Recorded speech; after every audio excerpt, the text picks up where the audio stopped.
celebrando a vida e a saúde, as graças maiores que Deus nos concedeu. Estamos dando início a mais um programa Estrela Guia na TV. A você, minha telespectadora amiga, a você, meu telespectador amigo, que nos honram com a sua audiência, o nosso muito obrigado. Um abraço especial também a todos os nossos telespectadores de São Vicente, no canal 11 digital, e os telespectadores da Praia Grande, também canal 11 digital, canal 18 o analógico. Pela audiência, pelas manifestações, pelas críticas, pelas opiniões, propostas de pauta, nós logo vamos estar aí, pessoal da Praia Grande, nós vamos logo estar aí mostrando um pouco de tanta coisa bonita que tem essa cidade, tá?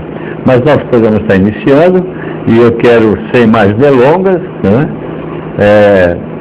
apresentar o nosso amigo, não é convidado, nós não temos convidado, meu amigo, o Dr. Antônio Ferreira de Melo Júnior, Melo Melinho, Dr. Melo, prazer mais novamente estar tê-lo conosco.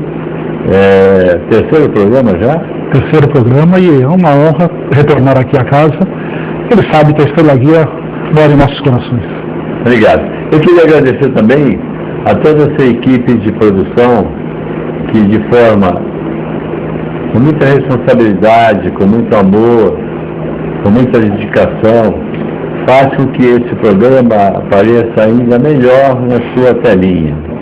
Então, ao Reale, a Gisele, a Edivânia, que continua fazendo o melhor café da TV Com, a Thaísa, o Vinícius, o Paul Williams, o Vitor.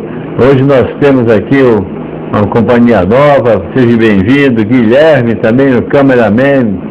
Guilherme, prazer em conhecê-lo, seja bem-vindo aqui. Acho que eu não esqueci ninguém da equipe. Essa equipe é maravilhosa, sempre gosto muito de agradecer a eles pela capacidade e principalmente com o carinho que eles fazem, que nos atendem aqui. Obrigado a vocês, tá? Que a gente possa continuar trabalhando junto por muitos e muitos anos. Olha a pretensão. O Melo tem uma história rica. O Dr. Melo tem uma história rica. Eu conheci o Dr. Melo em 1999, quando me elegi conselheiro. Nos elegemos conselheiros tutelares, fomos ali para o Conselho da Zona Leste, do Gonzaga, e eu tive a oportunidade de trabalhar diariamente durante 3 anos, engatinhando, aprendendo,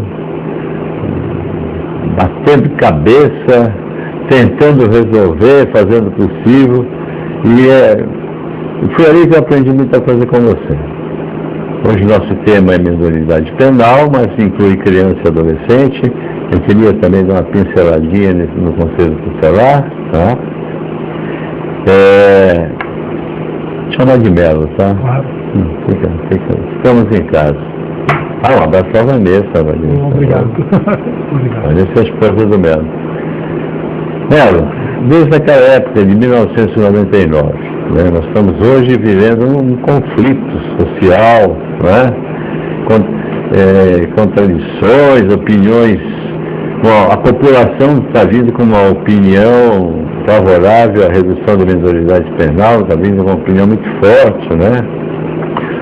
Inicialmente, o que mudou, como você vê a sociedade daquele tempo, não muito longe, de 1999, para a sociedade que nós vivemos hoje? Olha, eu me recordo quando me elegi conselheiro tutelar, que eu realmente não tinha a real dimensão do que representava o órgão. Mais do que uma missão, aquilo era quase um sacerdócio, porque eu fui obrigado a me apropriar dos dramas e dos infortúnios das famílias. E, de fato, nós não temos uma varinha mágica e nem sempre a lei nos dá uma resposta imediata, porque a lei é uma norma geral, a lei não tem resposta para todas as situações. Então, a tua experiência e de outros companheiros me ajudou muito a ouvir aquela família e eu via lares muito desregrados, muita falta de religião nas famílias, e eu às vezes me sentia absolutamente impotente. Houve momentos em que eu orava, houve momentos em que eu, sinceramente, não sabia quem socorrer, mas eu senti que essas famílias que não conseguiram, de alguma forma, criar os filhos, nos procuravam, pediam ajuda, e nós orientávamos e encaminhávamos para os programas municipais de auxílio e orientação. Só que essas famílias continuavam a viver aqueles dramas terríveis e nós fazíamos a nossa parte, mas sentíamos que nem sempre resolvíamos. Os anos foram se passando, o Estatuto da Criança e do Adolescente hoje já completou a maioridade, ele foi promulgado em 1990, mas ele ainda é um ilustre desconhecido para muitas pessoas. As pessoas, de fato, elas simplesmente o desconhecem. Antes disso, elas simplesmente o repudiam. Elas o veem como um instrumento da impunidade. E nós temos que romper com esse paradigma desvirtuado. O Estatuto ele não é um instrumento da impunidade. Ele não é cumprido, porque se ele fosse cumprido desde seu início, essas crianças e esses adolescentes não estariam infracionando. Então, antes da discussão sobre a maioridade penal, nós temos que pensar em cumprir o Estatuto. Agora, eu já quero primeiramente desmistificar algo muito importante, que as pessoas são iludidas pelos políticos, enfim, ou por outras pessoas com relação à maioridade penal. Eu me filio a uma corrente de que a maioridade penal é insuscetível de alteração. É uma cláusula pétrea. Por quê? Porque as cláusulas pétreas são aquelas garantias e liberdades individuais que são insuscetíveis de alteração porque elas integram as liberdades, os direitos fundamentais do cidadão. Então elas não podem ser alteradas pelo Congresso Nacional. Somente uma nova Constituinte, uma nova Assembleia Nacional Constituinte é que poderá soberanamente dispor sobre isso. O que é possível, Walter, é a gente alterar o tempo da medida socioeducativa, para que essa sensação de impunidade ela não mais exista. Então, em vez do adolescente que cometeu um gravíssimo ato infracional fique 3 anos internado, há projeto de lei que ele passe a ficar até 8 anos. Ou seja, a sociedade já vai ter uma resposta. E talvez isso tenda a minorar essa sensação de repúdio que a sociedade tem em relação ao Estatuto. Essa questão da medida socioeducativa, você pode explicar para os nossos telespectadores o que é uma medida socioeducativa? Bom, quando uma criança comete ato infracional, ela não se sujeita a medida socioeducativa, ela se sujeita a medidas de proteção. E a criança até que idade? Até 12 anos incompletos. Quando completou 12 anos e cometeu um ato infracional, o que é um ato infracional?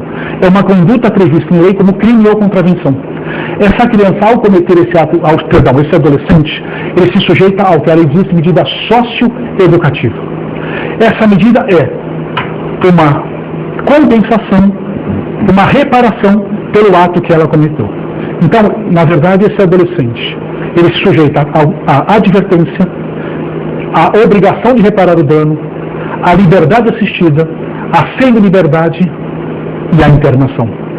E também a prestação de serviços à comunidade. Essas são as medidas passíveis de ser aplicadas aos adolescentes infratores. A internação é a medida extrema, é a medida mais grave, em que ele é privado de sua liberdade. Somente se ele praticar um crime mediante violência ou grave ameaça, roubo, latrocínio, homicídio, é que ele se sujeita a ser internado na Fundação Casa. Eu tenho uma pergunta aqui. Quais projetos existem no Congresso sobre esse caso? Parece que tem 8 ou 20 projetos, não sei, na Câmara. Seguramente tem mais de 10. Mais de 10. Eu creio que sim. Eu parei de contá-los porque são muitos. E a proposta de redução, como eu disse, na minha opinião, se revela inexecuível, não é praticável, não é factível. A despeito de eu entender que há entendimento também em contrário que eu respeito, dizendo que é possível reduzir. Agora, as propostas de readequação do Estatuto são enormes, são muito grandes. A mais recente, me parece que foi encaminhada pelo governador de São Paulo, em que ele sugere a mudança da internação para até 8 anos, para aqueles casos mais graves, e principalmente os casos de reincidência. O adolescente cometeu o primeiro ato infracional, ele recebeu a medida de advertência. Cometeu o segundo ato, ele foi prestar serviço à comunidade. O terceiro, a gente já é um ato mais grave ainda, ele acaba ou sendo em liberdade ou até sendo internado. Esses atos em que se revelam tão graves, em que a sociedade precisa de uma resposta, em que é necessário que o Estado dê essa resposta. Então, por isso que esses projetos estão surgindo, para que o adolescente ele fique internado na Fundação Casa mais tempo. Submetê-lo ao sistema prisional comum não resolverá o problema. Eu respeito a opinião daqueles que querem reduzir a maioridade penal para 16 anos, mas o nosso sistema prisional não está preparado para absorver essa demanda. Nós não cuidamos dos adultos, não tem vagas para eles. Imagina esses adolescentes no sistema prisional comum. Então, talvez para que a sociedade não se sinta de mãos atadas, é que hoje se cogita que se aumente o prazo da internação. E isso eu não sou contra. Eu acho que as pessoas querem, a sociedade quer, e eu acho que é possível sim. E a Fundação Casa resolve? Olha, muitas pessoas, eu trago aqui a opinião de pessoas com quem a gente conversa, e que dizem o seguinte: a Fundação Casa é igual a um presídio, porque lá acontece tudo também. Então, tanto faz ser aqui como lá. Só que a Fundação Casa, eles têm, passam 3 anos. Eu posso fazer a Fundação Casa nesse processo de reabilitação de um adolescente? Eu não tenho dúvidas de que essa fundação surgiu, na verdade ela submeteu a muitas alterações nos últimos anos. Desde toda a reformulação do seu plano pedagógico, do seu plano de atendimento. A Fundação Casa, ela tem mudado e tem se adequado. Esses profissionais estão sendo preparados, mas o que eu sinto é que esses profissionais estão muito estressados, muitos afastados para tratamento e sem condições de trabalhar. Então, eles acabam sofrendo das mais graves, enfim, dos mais graves quadros de saúde, e aí eu não sei até que ponto eles conseguem lidar com esse adolescente infrator. Então, o que surge o maior problema? É o seguinte: são as rebeliões, são o dia a dia desses profissionais, e esses profissionais, eles têm um código de conduta muito austero, muito firme, muito sério, e eles relatam perseguições, mas na realidade me parece que o governo do Estado ele quer moralizar, mas ele também precisa criar condições para esses profissionais. Um amigo meu estava comentando que na Fundação Casa, na opinião dele, acho que tem adolescente que é mais perigoso que muito bandido que está no presídio. É verdade. Tem adolescentes, inclusive, que quando eles completam 21 anos, em que a liberação é compulsória, ele praticou um ato infracional, ele foi condenado pela medida socioeducativa de internação, prazo máximo 3 anos. Ele tem que ser liberado compulsoriamente aos 21. Só que seu quadro, a avaliação psicológica e psiquiátrica desse jovem revela um quadro tão preocupante em que ele não pode ser colocado na rua. Então, como o caso do Champinha, né? Ele continua cumprindo medida socioeducativa, eu só não sei se ele está na medida de segurança, mas ele não foi liberado, porque ele foi considerado um risco manifesto à sociedade. Então, nesses casos, o Estado já criou meio de não liberá-lo, mas é necessário que haja uma avaliação psicossocial, uma avaliação psiquiátrica que ateste, ele não pode retornar à sociedade. Gente, é um clamor na sociedade, a gente já tem muita coisa para falar sobre isso, né? Já foi o primeiro bloco, já se passou, e eu peço licença para que nós façamos um break.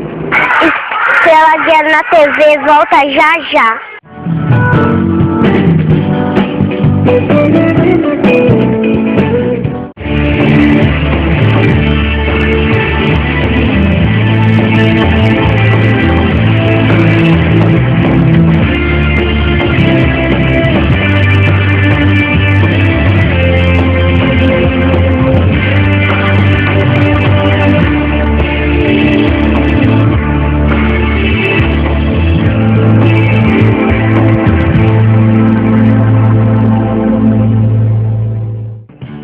Uma boa ação pode mudar a vida de muitas crianças. A creche Estrela Guia precisa da sua ajuda e para isso está lançando a campanha Sócio Solidário. Com uma pequena contribuição mensal, você ajuda a manter um trabalho importante na vida de muitas crianças. Informações pelo fone 3324-9317, 9318 e 9319. Agende uma visita, venha nos conhecer, estamos esperando por você.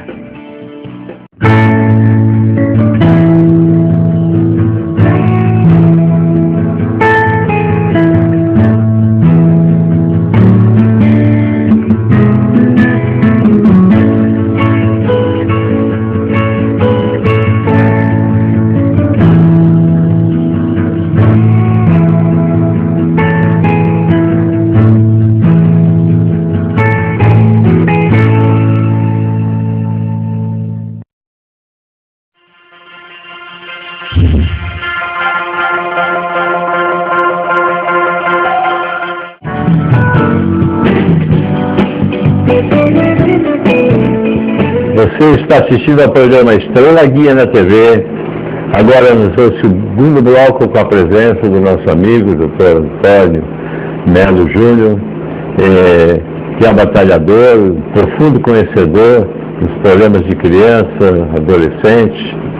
E nós estamos conversando sobre a Fundação Casa, as medidas, né? O povo quer mais, ele quer mais punição, ele quer uma punição mais forte, né? Porque realmente nos últimos tempos a coisa tem crescido muito, né? E os crimes praticados por adolescentes estão muito visíveis aí, né? E até com as câmeras do prédio, né? Aquele adolescente que matou aquele rapaz com tiro, pegou o celular dele, depois que pegou o celular, atirou, sem necessidade nenhuma. O pai, a família está fazendo uma campanha muito grande em cima disso, né? Porque a imagem está ali, né? Como é que você vê a reação da sociedade? Olha, é previsível, né? As pessoas, elas estão resignadas, porque elas não conhecem de fato esse entendimento legal, na verdade constitucional, mas elas sentem as mazelas, elas têm um parente que sofre, elas têm um ente querido e acompanham as notícias de uma forma resignada. O que eu sinto que a sociedade precisa de uma resposta? Mas eu acho que nós também temos que cumprir com o estatuto no que se refere ao carente. Porque me parece que antes de infracionar, esse adolescente, essa criança, ela não teve o seu direito fundamental assegurado. Talvez nós precisamos fiscalizar não só as políticas públicas, como também as famílias, sem se excluir no interna coop, sem querer entrar dentro da sua familiar. Mas nós temos que verificar o nosso vizinho, porque a Constituição é muito clara. Artigo 227 é dever da família, da sociedade e do poder público assegurar os direitos da criança. Ou seja, todos somos corresponsáveis. E se a Constituição nos determinou essa corresponsabilidade, nós temos que cuidar do vizinho, do filho do vizinho, do próximo, denunciando anonimamente uma criança que sofre maus tratos, porque essa criança ela vai para um abrigo, provavelmente ela vai aprender ou vai ser cooptada pelo tráfico. Então, até que ponto, se nós formos buscar, nós não acharemos a efetiva violação aos direitos dessa criança, e que nós, a sociedade, a comunidade, o Estado, só voltará os seus olhos para ela quando infracionar. Então, nós temos que primeiro cumprir o Estatuto, para depois exigir realmente mudanças mais efetivas. E a gente, dentro do que você falou, a gente voltando atrás do nosso tempo ainda de conselheiro, né? Essas crianças, por exemplo, que ficam no sinaleiro, malabares, né? E você vai, requisita, a prefeitura recolhe, né? Leva para casa, muitos não são de Santos, a maioria não é de Santos, e no dia seguinte eles estão ali. Você sabe, Walter, que esse para mim é um dilema muito existencial. Eu não sei porque eu vejo os malabares na rua e às vezes eu penso, dou ou não dou uma moedinha? Um lado diz para mim o seguinte, não dê porque você está estimulando o uso do álcool e da droga. O outro lado diz o seguinte, não dê, porque se você não der, ele pode assaltar e matar para roubar, então você pode estar salvando uma vida. Então eu não me sinto ainda maduro o suficiente para responder essa questão, porque existem situações que permeiam outros graves problemas, né? Então o que eu sinto primeiramente nesse caso? A política pública tem que atuar. Ir no local, o serviço social do município, descobrir aonde mora essa criança, se apropriar, se aproximar e encaminhar para a sua cidade de origem, porque o Estatuto ele prevê a municipalização do atendimento. Cada cidade é responsável pelos seus. Então, se essa criança é de São Vicente, nós temos que encaminhá-la à sua cidade de origem. Se ela é de Praia Grande, e assim sucessivamente. Santos absorve uma demanda que não lhe é própria. A nossa cidade é a terra da caridade. Né? Isso é verdade. Então eles vêm para cá, a nossa população é muito boa, fica com pena, doa, e ao fazê-lo, essa criança não vai sair daqui nunca. Então nós temos de serviço social, descobrir onde mora, acionar as autoridades e, numa última medida, o Conselho Tutelar, que é um dos fiscais desse sistema de garantia de direitos. E como é que a gente pode fazer com uma família, né, mude a sua forma de tratar seu filho, procure educá-lo. Existem mecanismos legais para isso? Existem. O Estatuto, no seu artigo 101 e no seu artigo 129, ele prevê medidas aplicáveis às crianças, adolescentes e aos pais. O 129 é muito firme. Ele diz que o Conselho Tutelar, inclusive, ele pode advertir esse pai e essa mãe, ele pode encaminhar esse pai com tratamento e obrigar esse pai a encaminhar o filho ao tratamento. Então, o que nós precisamos é de uma resposta às requisições do Conselho Tutelar. Quando o Conselho encaminha essas famílias, é para ontem. Essas famílias não podem esperar, porque eles continuam vivendo um drama muito grande na sua casa, o que eu chamo de infortúnios ocultos. Nós não sabemos. Sabemos os nossos lares, mas não sabemos o que se passa às vezes com o nosso vizinho. E ali, não só pela falta de uma religiosidade, mas pela falta às vezes, de condições materiais. É muito difícil para um pai ver um filho com fome, é muito difícil para um pai ver um filho querendo um tênis importado, um amiguinho tem um computador, ele não tem. Então, às vezes, se esse pai for orientado de que ele não é obrigado a dar o supérfluo, que ele é homem, e o filho tem que receber esses valores. Se a família não pode dar, por que não uma política pública orientar, uma terapia familiar? Então, Walter, nós temos os serviços públicos. O que nós precisamos é que esses serviços sejam de forma articulada, para que não haja sobreposição de medidas, o que há é fragmentados, um ator aqui, ali, ali. E os serviços, eles não se comunicam. A rede de atendimento está fragmentada.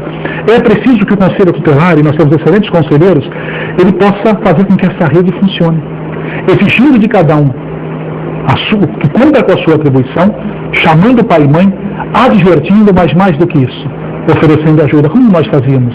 Outra coisa importante que nós fazíamos no Conselho, que eu devo ter aprendido com você provavelmente, é jamais tirar a autoridade do pai e da mãe na frente do menino. Quando a gente chama pai e mãe, o menino está com problema. A gente não deve advertir o pai e a mãe na frente do menino, por quê? Porque se você retirar aquele pouquinho de autoridade que o pai e a mãe têm, aí acabou. O menino vai dizer, eu vou no Conselho Tutelar. Ele não pode. O Conselho Tutelar, ele foi criado para zelar pelo direito daqueles adolescentes, mas não para passar a mão na cabeça dele. Nós temos que fortalecer o pai e a mãe, ajudá-lo nessa missão, usar os serviços públicos e sugerir uma religião. O Estado brasileiro é laico. Nós não podemos impor uma religião a ninguém. Mas eu posso dizer, na minha vida, tive muitas dificuldades, mas de certa forma eu sempre senti Deus presente, sempre fui temente a Deus. Isso me ajudou, dentro de todas as minhas fragilidades, a saber que há um Deus maior. Porque a gente sabe, sendo temente a Deus, você se segura um pouco mais. Agora, esses adolescentes que estão aí, internet, jogando esses jogos de violência, ou então pelas ruas, eles não têm esses valores. Então, me parece que nós, quando erramos, somos mais culpados do que eles. Então nós temos que assegurar o ECA, assegurar a política pública em prol deles. Você falou um tema que eu acho que é importantíssimo. E eu ia te fazer essa pergunta. A questão da rede de atendimento. Nós temos inúmeros conselhos, o antigo Conselho Municipal de Drogas, temos a Secretaria de Ação Social, temos o Conselho Municipal de Direito da Criança e Adolescente, que eu vou me permitir depois no outro bloco a gente conversar um pouco sobre isso também. Nós temos as comissões SEVs de violência infantil, enfim, a OAB também tem, enfim. Mas me parece isso, né? Cada um corre para um lado, então cada um não olha para o outro. Você acha que você tem toda razão, falta uma integração desses poderes para que aí a coisa possa surtir um pouco mais de... Eu vejo, na verdade, as coisas quando vão parar no Conselho Tutelar, a gente chama que o Conselho Tutelar é a ponta do iceberg. E os casos que não vão ao Conselho Tutelar, que nós não sabemos. Então eu vejo as conselheiras, os conselheiros tutelares como abnegados, são de fato. E eles, quando eles conhecem suas atribuições, como alguns em Santos conhecem, eles procuram tecer essa rede, fazer com que cada um cumpra com a sua atribuição. Agora, eu imagino nossa cidade sem as entidades beneficentes. Hoje, Santos se notabilizou tanto pelas entidades como a Estrela Guia, como Mensageiros da Luz, a Avó Benedita, a Casa da Criança. Então, eu só vou começar a falar que eu sou injusto, mas sintam-se todos agraciados pelo trabalho maravilhoso. Essas entidades, elas precisam de amparo, precisam de intervenção pública, precisam de colaboração, porque se uma das entidades resolve fechar suas portas, o poder público não absorve essa demanda, ele não tem condições. Então nós precisamos que nós nos apropriemos compareçamos a essas entidades, ofereçamos ajuda, que o Conselho Tutelar seja parceiro dessas entidades, quando tiver um problema com algum de seus meninos ou meninas, e que haja, assim, aos pais todo tipo de apoio. Agora, essa questão da rede fragmentada é o que mais me preocupa. Por quê? Porque uma criança sofre maus tratos, passou a noite para uma UBS, passou por um pronto-socorro infantil. Não se sabe, nos outros serviços, se já há históricos anteriores a esse fato. Então, se nós tivéssemos um programa, agora estamos criando CIAs, né? Um programa que o técnico ele entra, ele já vê, opa, essa criança tem histórico de violência, aciona o Conselho Tutelar imediatamente. E nós não sabemos disso. Então, as crianças, me parece, que quando os casos vêm, já está no seu extremo, no seu limite. E aí, me desculpe, né, gente, o Conselho Tutelar, ele não tem o dom de fazer milagres. Então, nós temos que primeiro tecer essa rede, e nós temos que haver o quê? Uma articulação, em que cada um converse, porque somos todos parceiros, todos somos, ninguém aqui quer o mal de ninguém, né? Nós temos nossas falhas, nossos erros, como todos os outros, mas nós temos aquele coração, aquela vontade de fazer o melhor. Então, se as entidades, se o poder público e a sociedade e a família se entrelaçarem, não haverá como esse adolescente errar, ou ser cooptado por outras formas, pelas drogas, pelo vício, enfim, por essas pessoas. Falando em família, nós temos pouco tempo nesse bloco, ainda dá para a gente conversar um pouco, e nós convivemos muito, né, com a família, lá no Conselho Tutelar. O papel da família é fundamental, eu acredito nisso, né? Mas você também não vê que a família, no fim, acaba desistindo do filho? Eu fiz atendimento de pegar criança de madrugada no distrito, no 7º distrito, e avisar a mãe, olha, estou indo aí, vou levar seu filho, foi pego aqui e tal. E eu e a mãe, eu não quero esse desgraçado aqui, não quero saber dele. E isso tem jeito, mano. Olha, houve casos no passado em que essas famílias entregavam os filhos no Conselho Tutelar. Eu me sentia de mãos atadas. Eles diziam o seguinte, olha, eu não sei mais o que fazer, meu filho não me obedece, eu quero entregar para o Estado. Então, a primeira coisa que me vinha à cabeça era censurar, advertir esse pai e essa mãe, ameaçá-lo do crime a que ele estava em curso, mas eu pensava e dizia o seguinte, não posso. Eu vou acolhê-lo, vou escutá-lo, vou oferecer ajuda e tentar sensibilizá-lo para que o filho volte para casa. Então é esse trabalho, né, que a gente faz, às vezes de formiguinha. Agora, o que permeia essa questão da família, Walter, me parece que não é só a falta de religiosidade. Me parece que a nossa sociedade atual de consumo, a nossa sociedade atual, ela se vincula muito o sucesso aos bens materiais, quando os verdadeiros tesouros não estão nesse plano, não estão na matéria, né? Então, a gente quer vencer, a gente quer prosperar materialmente, mas se esquece de que, às vezes, uma renúncia no lar, saber que aquele filho que te dá trabalho é uma missão, é muito mais importante. Encarar essa prova, eu sei que é difícil, eu sei que é muito complicado, pai, mãe, mas todos nós temos problemas. Eu, como fui um adolescente, também dei trabalho para meu pai e para minha mãe, não usava droga, não bebia, mas a minha mãe teve que ter muita religiosidade, muita paciência, muita atenção. E sou hoje grato e amicíssimo, né? Tenho verdadeira adoração por meus pais, por meus avós, enfim, pela minha irmã. Então eu tive isso. Quando eventualmente eu tive um comportamento um pouco antissocial, inadequado, eu tive esse amparo. E esse adolescente que não tem?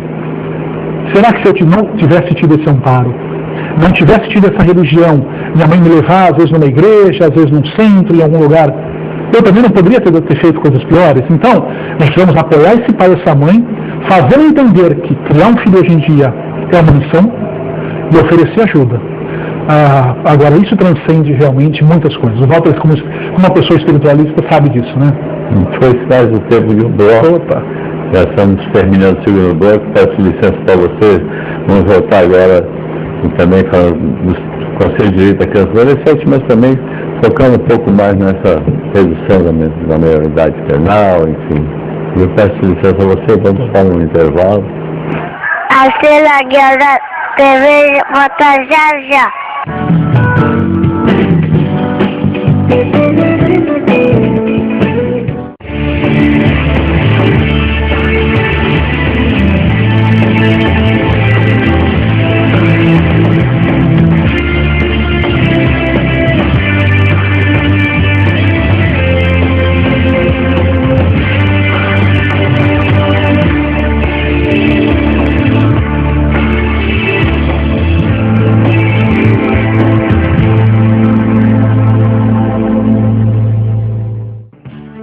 Uma boa ação pode mudar a vida de muitas crianças. A creche Estrela Guia precisa da sua ajuda e para isso está lançando a campanha Sócio Solidário. Com uma pequena contribuição mensal, você ajuda a manter um trabalho importante na vida de muitas crianças. Informações pelo fone 3324-9317, 9318 e 9319. Agende uma visita, venha nos conhecer, estamos esperando por você. Antes de contratar a filmagem de sua festa ou empresa, consulte a Godoy Multimídia. Produção em vídeo com preço acessível. Faça sua empresa aparecer com os nossos institucionais. Eternize suas festas em vídeos inesquecíveis. Peça um orçamento.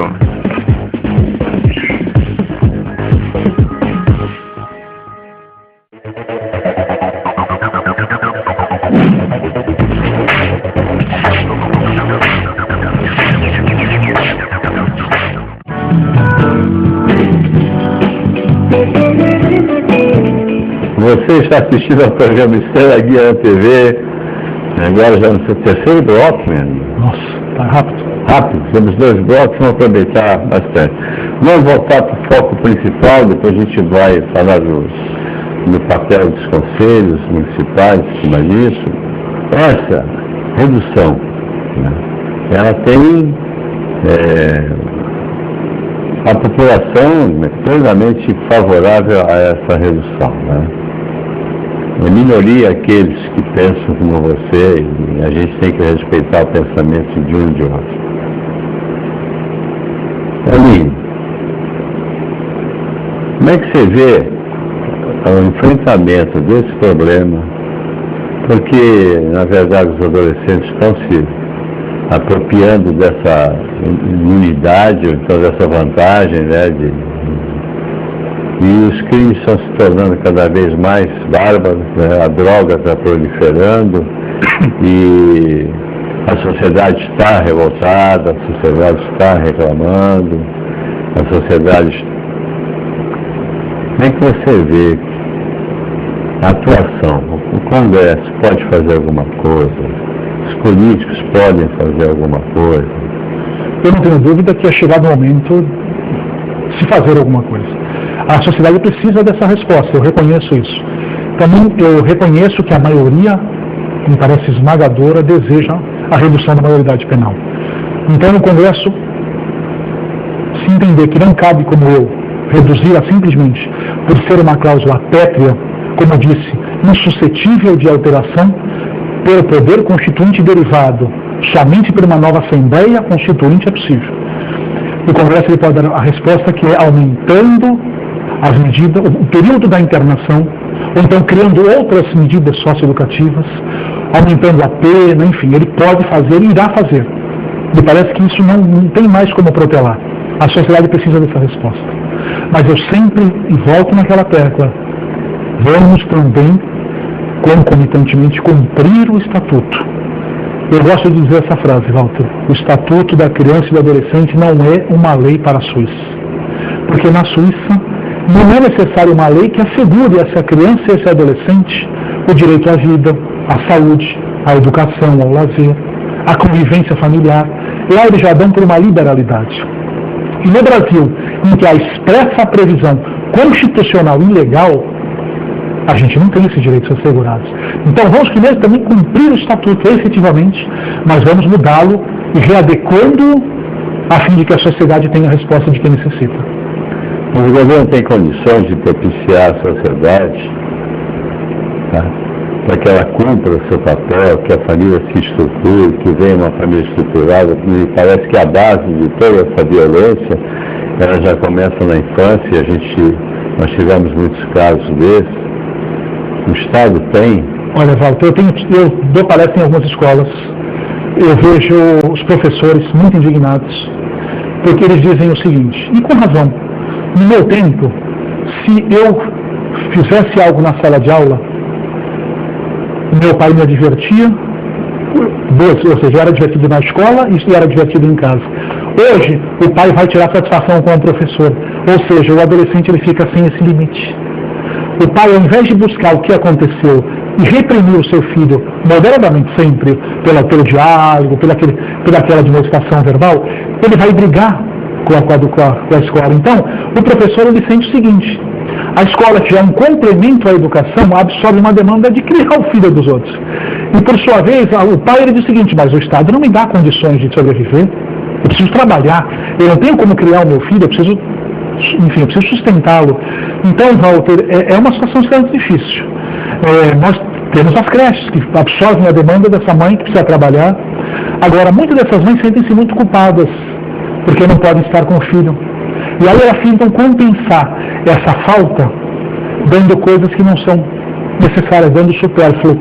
E isso não compensa. O que a filha precisa é do amor, do diálogo, do carinho, da atenção, e não bens materiais. Então, me parece que nós temos muitos valores deturpados, não só na família, como na escola, como na sociedade. E como que nós vamos resolver essa situação?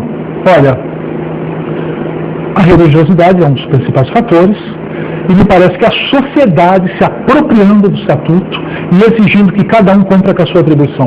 E nesse diapasão, o Conselho Tutelar, me parece, é aquele órgão que pode ser o grande parceiro. Eu reconheço que o Conselho Tutelar não é a porta de entrada, jamais. O Conselho Tutelar ele só atua quando as políticas públicas falharem. Mas o Conselho Tutelar ele pode ser instado a ajudar, a orientar, e nós temos bons conselheiros para isso. Tem uma pergunta para te fazer, que uma pessoa faz. Pergunta isso para ele, mas eu vou deixar, estou querendo suspense, eu vou deixar um pouco mais para o final. Pela essa fala, tudo que você discorreu, com esse conhecimento que é próprio, não passa uma desesperança para a gente? Né? Olha, há momentos em que eu escuto, principalmente das pessoas na melhor idade, que o mundo está absolutamente perdido. Mas eu também escuto que tudo é um processo de transformação do nosso planeta e que um grande projeto tem... Eu acredito na nossa sociedade, eu acredito que a gente vai prosperar. Eu acho que a mulher hoje, ela conquistou o seu espaço. Isso é importante, ela não é mais submissa ao homem. Hoje ela não aceita mais um marido tirano. Hoje a mulher, ela pode, enfim, subsistir dignamente, colaborar para a família. Aí uns falam, mas quando ela teve que ir para trabalhar, ela acabou saindo do lar e isso houve esse déficit na família. Mas esse é o mal necessário. A mulher, ela precisa disso, né? E agora, em relação à sociedade, ou não estar, como os idosos falam, perdida, eu não acredito nisso. Eu acho que a sociedade está evoluindo. Você vai dizer, mas Melo, como que está evoluindo? Se hoje em dia os casamentos acabam do dia para a noite, se hoje em dia os adolescentes estão cada vez infracionando mais cedo, eu acredito, eu não perdi a esperança. Eu acredito que a sociedade está evoluindo, e você vê também jovens maravilhosos, Walter. Hoje a informática está aí, ela pode ser usada como um canal de identificação do jovem, não só para coisas ruins. Então nós temos elementos. Quantos jovens hoje em dia que não teriam nenhuma oportunidade, criam um programa na internet e enriquecem do dia para a noite? Né? A rede social está aí. Então, nós só precisamos nos readequar. Nós vivemos esse momento de transição. Quando nós superarmos essa fase, eu acredito que nós iremos melhorar. Agora, a sociedade de hoje, a sociedade dos anos 70 e 80, é melhor, é pior? Eu não sei dizer. O que eu sei dizer é que problemas sempre houve, traições sempre houve, só que a coisa era mais camuflada. Hoje as coisas vêm à tona. Nos parece que nós estamos numa fase em que as coisas são descobertas. A Polícia Federal está aí, investigando os crimes de forma exemplar. Então, você vê isso. Você vê que o Judiciário hoje, eu vejo muitas coisas boas. Ó. Então, eu não vou ser cético, dizer que as coisas pioram. Não. Eu vejo hoje pessoas valorosas, mas reconheço as dificuldades inerentes a todo o processo de transição. Essa sensação de impunidade não leva o adolescente a cometer mais crimes, sabendo que ele vai ficar pouco tempo preso. E havendo essa regressão, né, a diminuição da minoridade na penal, né, você acha que isso brecaria um pouco ou não? Olha, eu já escutei opiniões muito abalizadas dizendo o seguinte: se reduzir para 16, os traficantes vão cooptar os de 14 e 13. E aí vai virar o quê? Uma bola de neve. Agora, nós temos que criar algum mecanismo, claro. Foi o que eu disse, aumenta o período da internação.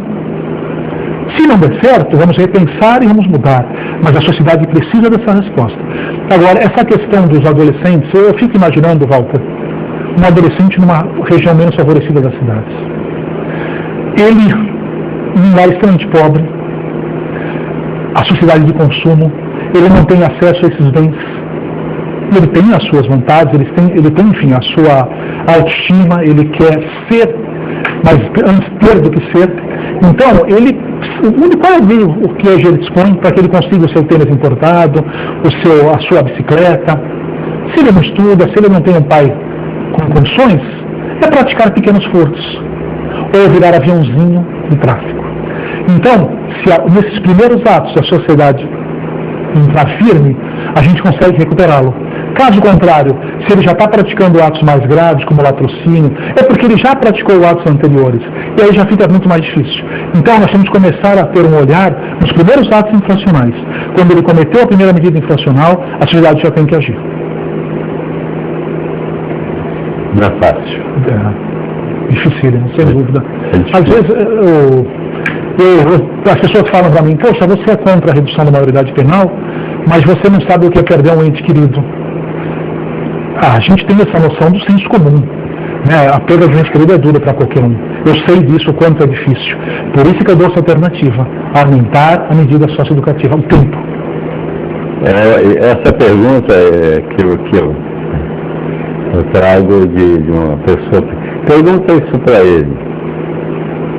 Se tivesse um bandido tendo a filha dele e matado a filha de uma forma cruel pelo celular, uma coisa assim, será que ele continuaria pensando assim? Você vê que a minha restrição à redução da maioridade penal, ela não se baseia no critério subjetivo. Ou seja, eu entendo que não, é no critério objetivo, de que ela não é possível à luz da Constituição Federal. Ou seja, eu não sou simplesmente contra reduzi-la porque eu acho que não cabe, porque é porque, na minha opinião, juridicamente não é possível. Eu quero tirar essa ilusão que tentam colocar nas pessoas. Entendeu, Walter? Não é apenas uma questão, eu tenho critérios objetivos. A Constituição veda que nós alteremos cláusulas pétreas, que impedem o que a gente chama de núcleo intangível da Constituição. É o espírito da Constituição. Elas são insuscetíveis de alteração, porque elas tutelam liberdades e garantias individuais. Por isso que, ou seja, não é uma opinião pessoal apenas. Tá? Agora, eu respeito, sem dúvida, aqueles que querem reduzi-la, mas eu só acho que não é possível juridicamente. Você entendeu, né? Apenas isso. Bom, mas nós ainda temos mais um tempinho. Vou pedir licença para você para encerrar esse bloco. No próximo bloco, a gente é o quarto e último. A gente vai falar um pouquinho sobre também os conselhos de direitos da criança e adolescente e mais algumas coisinhas que estão passando aí. O programa Estrela Guia na TV volta já já.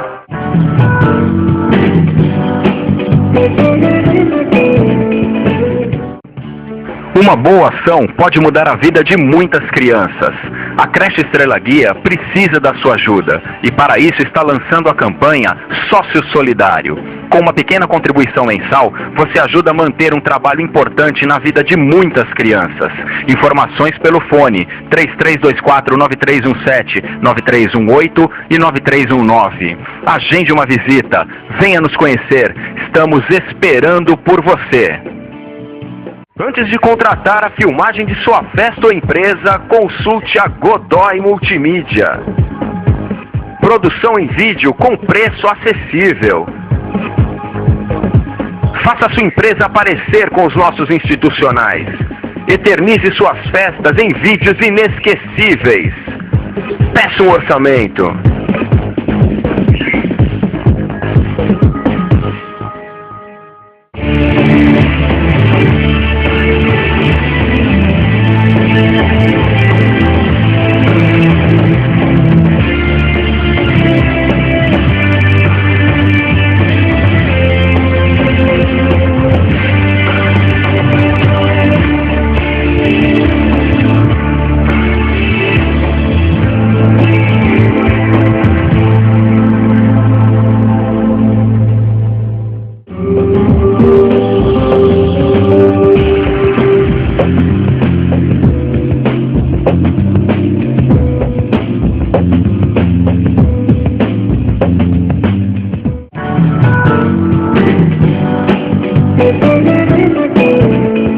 Você está assistindo ao programa Estrela Guia na TV.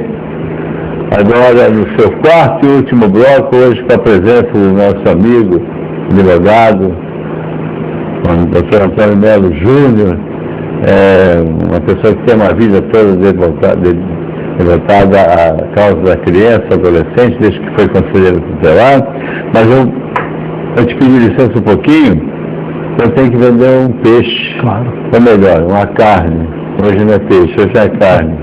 No dia 9 de junho, a Estrela Guia vai promover um churrasco com música ao vivo, que você está vendo aí, no Sindicato Despachante Aduaneiro de Santos. Tá?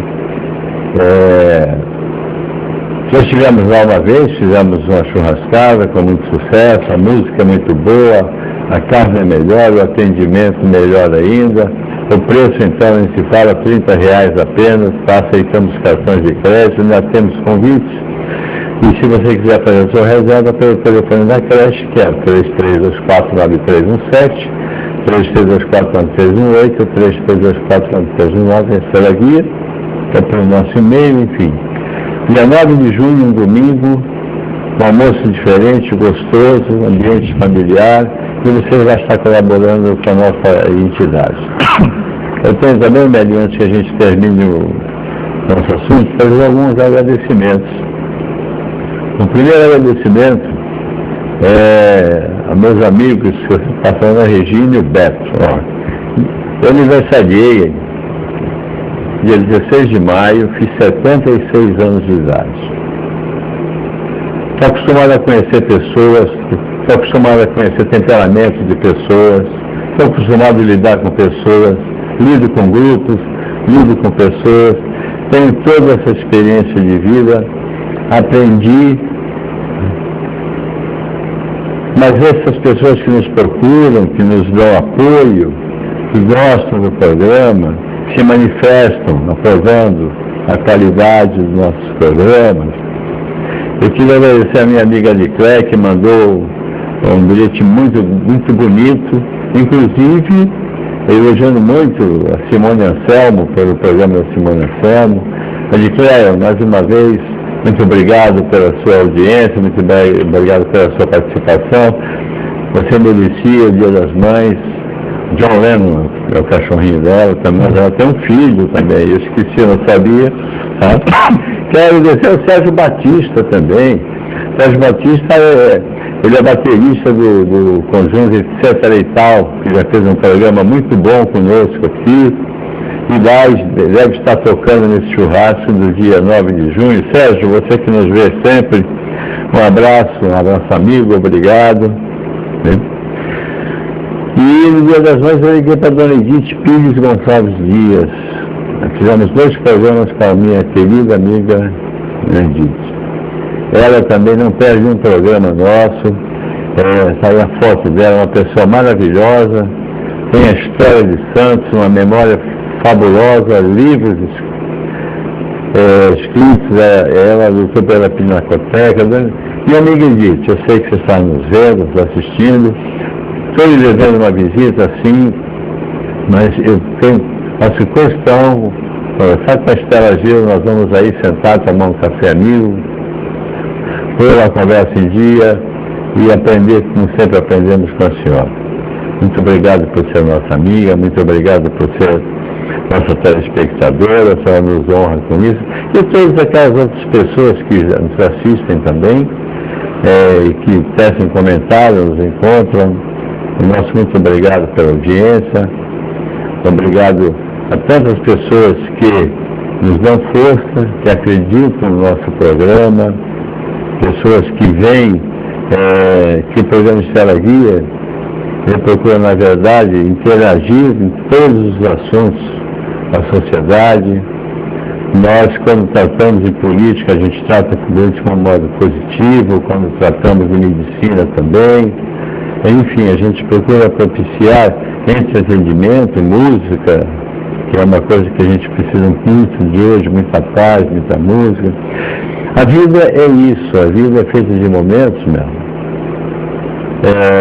De alegria, momentos de equilíbrio. felicidade é um estado de espírito. Eu custei muito para aprender isso. E o que eu quero passar a você, meu telespectador, minha telespectadora amiga, é isso. Seja feliz.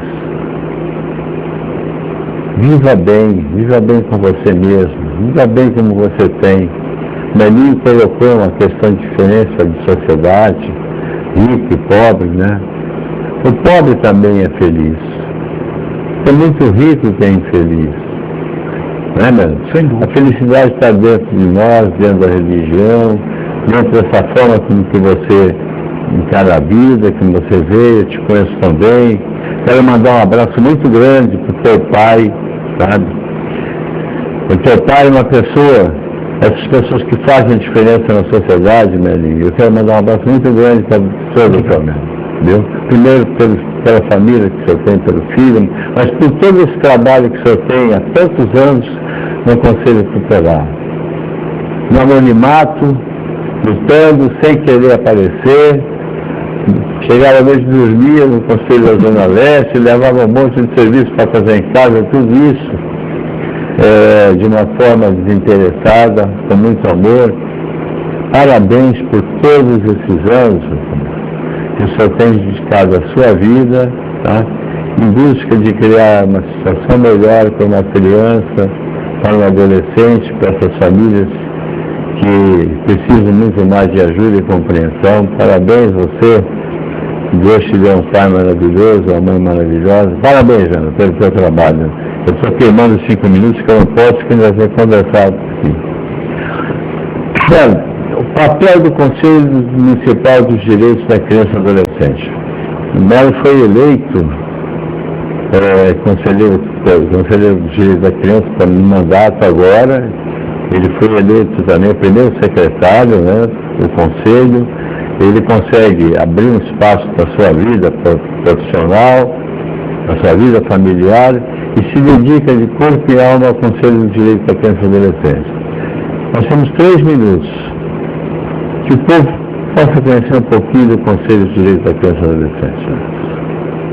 A Constituição, ela previu a descentralização político-administrativa, a participação popular nas políticas públicas. Os conselhos municipais, eles foram criados exatamente para isso, para definir a política pública naquele segmento. O Conselho da Criança e Adolescente é um órgão paritário, composto metade pela sociedade civil, metade pelo poder público. Eu represento a Ordem dos Advogados, subseção de Santos, e esse conselho define a política pública. Nós somos os gestores do Fundo Municipal da Criança e do Adolescente, ou seja, as entidades apresentam projetos e nós deliberamos, aprovamos e dotamos, enfim, os valores necessários para que as entidades possam edificar aquilo que bem lhes apraz. Então o Conselho é um órgão importantíssimo, porque ele delimita a política pública do município, porque ele escreve os programas de atendimento e porque ele é o gestor do Fundo da Criança e do Adolescente. O Conselho está caminhando, Walter. Às vezes eu sinto que a gente às vezes regride, às vezes a gente avança. Pessoas maravilhosas nos deixaram, já dizem que deram a sua parcela de contribuição, mas nós estamos caminhando e a sociedade hoje já se apropria. Nós temos hoje colaboradores, que eu não vou citar o nome, mas ela sabe, eles sabem, que vão lá, que nos ajudam, que nos advertem, que falam assim, vamos fazer isso, vamos fazer aquilo. E essas pessoas são imprescindíveis porque estão lá de coração, porque a nossa atividade também não é remunerada. Essa questão dos conselhos, e para finalizar, eu quero trazer de novo para a família uma mensagem. Não há, de fato, Walter, uma regra, um padrão de criação de um filho. Mas eu digo e reitero, o amor é a mola propulsora, a renúncia, e as relações hoje entre pais e filhos não são mais verticais. Não dá mais. Os jovens hoje, eles estão articulados, eles conhecem, eles têm acesso a tudo. As relações têm que ser horizontais, sem impor, explicar o porquê. O não tem que ser um não fundamentado. Então, eu acho que essas relações baseadas no amor é que vão dar bons frutos. Com essa mensagem tão bonita, eu agradeço mais uma vez você ter deixado seus afazeres profissionais para vir até aqui, passar aos nossos telespectadores a mensagem de mostrar uma realidade que é crua, que às vezes contradita com a opinião do povo, mas é da contradição que sai a solução. Nós estamos terminando o nosso programa. Quero agradecer novamente a você, te parabenizar pelo teu trabalho, assim como o teu trabalho, não tanto no Conselho Tutelar, mas agora no Conselho de Direito da Criança e Adolescente, o qual nós fazemos parte juntos. Admiro muito o teu trabalho, você trabalha para o Conselho, pelo Conselho, e que essa mensagem fique a você, minha telespectadora, a você, meu telespectador. Na verdade, esse assunto, nós não fizemos um programa para resolver esse assunto, nós fizemos um programa para abrir opiniões, né, e tentar alguma coisa. Mas que a gente, como falou o Dr. Melo, que a gente nunca possa perder a esperança.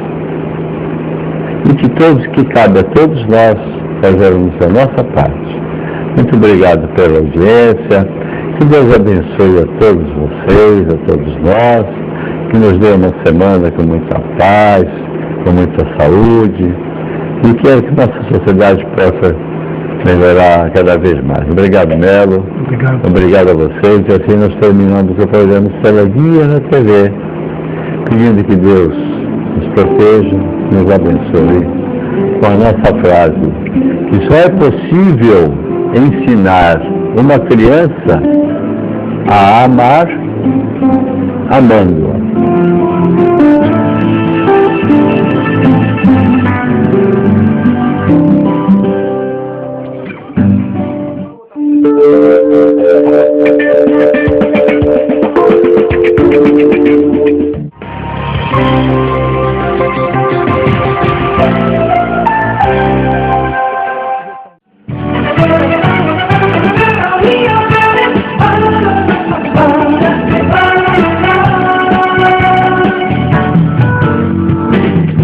Celebrando a vida e a saúde, as graças maiores que Deus nos concedeu, estamos dando início a mais um programa Estrela Guia na TV. A você, minha telespectadora amiga, a você, meu telespectador amigo, que nos honram com a sua audiência, o nosso muito obrigado. Um abraço especial também a todos os nossos telespectadores de São Vicente, no canal 11 digital, e os telespectadores da Praia Grande, também canal 11 digital, canal 18 o analógico. Pela audiência, pelas manifestações, pelas críticas, pelas opiniões, propostas de pauta, nós logo vamos estar aí, pessoal da Praia Grande, nós vamos logo estar aí mostrando um pouco de tanta coisa bonita que tem essa cidade, tá? Mas nosso programa está iniciando, e eu quero, sem mais delongas, né, apresentar o nosso amigo, não é convidado, nós não temos convidado, meu amigo, o Dr. Antônio Ferreira de Melo Júnior, Melo Melinho, Dr. Melo, prazer mais novamente estar conosco, terceiro programa já? Terceiro programa, e é uma honra retornar aqui a casa. Ele sabe que a Estrela Guia mora em nossos corações. Obrigado. Eu queria agradecer também a toda essa equipe de produção que, de forma, com muita responsabilidade, com muito amor, com muita dedicação, faz com que esse programa apareça ainda melhor na sua telinha. Então, ao Reale, a Gisele, a Edivânia, que continua fazendo o melhor café da TV Com, a Thaísa, o Vinícius, o Paul Williams, o Vitor. Hoje nós temos aqui uma companhia nova, seja bem-vindo. Guilherme também, o cameraman. Guilherme, prazer em conhecê-lo, seja bem-vindo aqui. Acho que eu não esqueci ninguém da equipe. Essa equipe é maravilhosa, sempre gosto muito de agradecer a eles pela capacidade e principalmente com o carinho que eles fazem, que nos atendem aqui. Obrigado a vocês, tá? Que a gente possa continuar trabalhando junto por muitos e muitos anos. Olha a pretensão. O Melo tem uma história rica.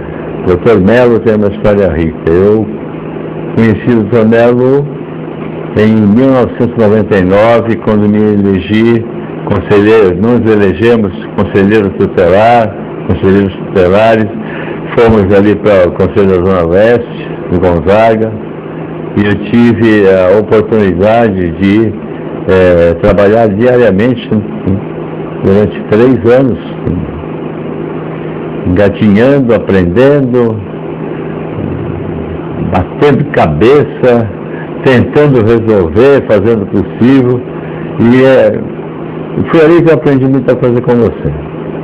Hoje nosso tema é minoridade penal, mas inclui criança e adolescente. Eu queria também dar uma pinceladinha no Conselho Tutelar, tá? Chamar de Melo, tá? Claro. Ficamos em casa. Um abraço à Vanessa, Vanessa. Obrigado. Obrigado. Vanessa é a esposa do Melo.